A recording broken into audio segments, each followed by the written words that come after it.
Everyone, I am Shashi Shankar Singh, Acharya of Kamal Amal Saraswati Shishu Vidya Mandir, Ariraj.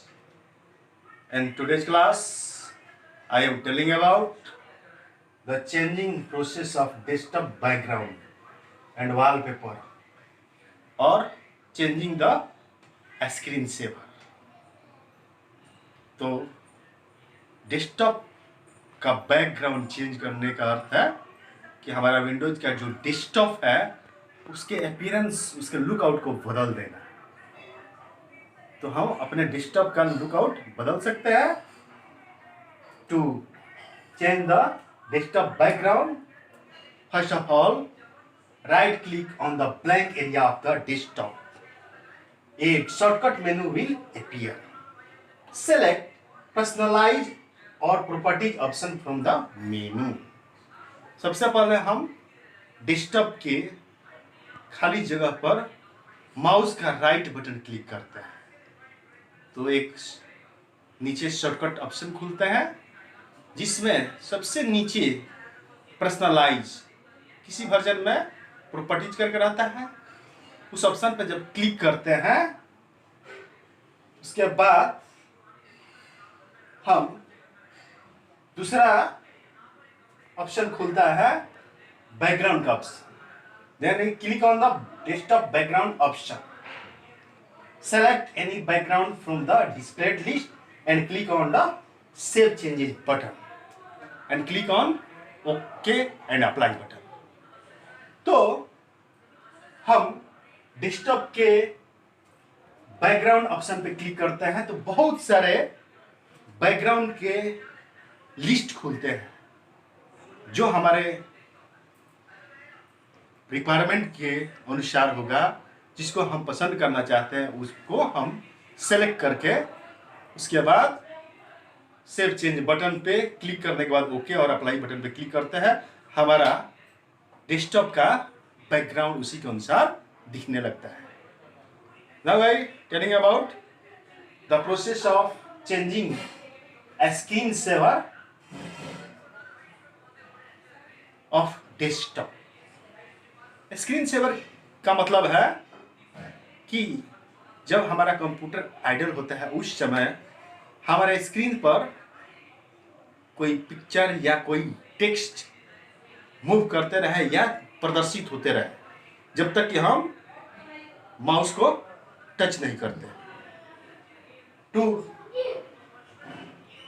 Set the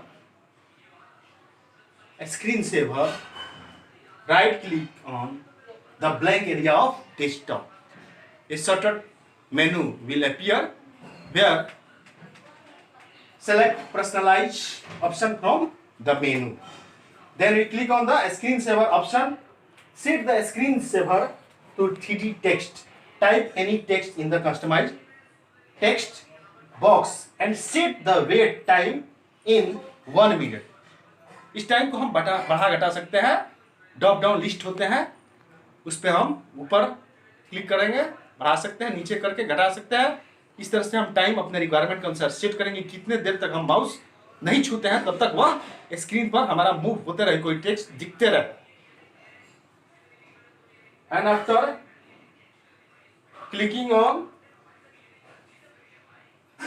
minute option in time we click on okay and apply button. तो इस तरह से हमारा समय minute में second होने के बाद सेट होने के बाद हम ओके एंड अप्लाई बटन में क्लिक करते हैं तो हम कुछ देर के बाद देखते हैं कि हमारा स्क्रीन पे कोई ना कोई, जब तक हम माउस नहीं छूते हैं, कोई टेक्स्ट मूव करता है जो हम कस्टम लिस्ट में टाइप किए होते हैं। Now I tell about the shutting down process of computer system. अपने वर्क को करने के बाद कंप्यूटर को डायरेक्टली कभी भी ऑफ नहीं करते हैं क्योंकि डायरेक्टली ऑफ करने पर ऑपरेटिंग सिस्टम का सॉफ्टवेयर जो है वह रैम में होता है और रैम वोलेटाइल मेमोरी है। तो हमारा सॉफ्टवेयर जब वहाँ से कंटेंट उसका गायब हो जाएगा, लॉस्ट हो जाएगा तो अगले दिन कंप्यूटर नहीं खुलेगा। इसलिए कंप्यूटर को प्रॉपर ढंग से बंद करना जरूरी है। जब हम प्रॉपरली बंद करते हैं तो जो भी ऑपरेटिंग सिस्टम का सॉफ्टवेयर रैम में आया है और फिर हार्ड डिस्क में स्टोर हो जाता है और हार्ड डिस्क एक नॉन वोलेटाइल और परमानेंट मेमोरी है। To shut down your system follow the given steps. Click on the start button. Now select the shut down और turn off option, then click on turn off button. तो हम इस तरह से अपने computer को properly shut down करते हैं। कुछ समय में हमारा कंप्यूटर ऑफ हो जाता है। उसके बाद हम यूपीएस की स्विच ऑफ करेंगे, सीपीयू और मॉनिटर की स्विच ऑफ करके और बिजली का स्विच ऑफ करके इस तरह से हम अपने कंप्यूटर को सुरक्षित ढंग से उसको ढक देंगे कवर से, तो हमारा कंप्यूटर इस तरह सुरक्षित रहेगा। आज के इस क्लास में जो भी हम पढ़ाएंगे इसको प्रिपेयर कर लीजिएगा। इसी के साथ मैं आपसे विदा लेता हूँ। धन्यवाद।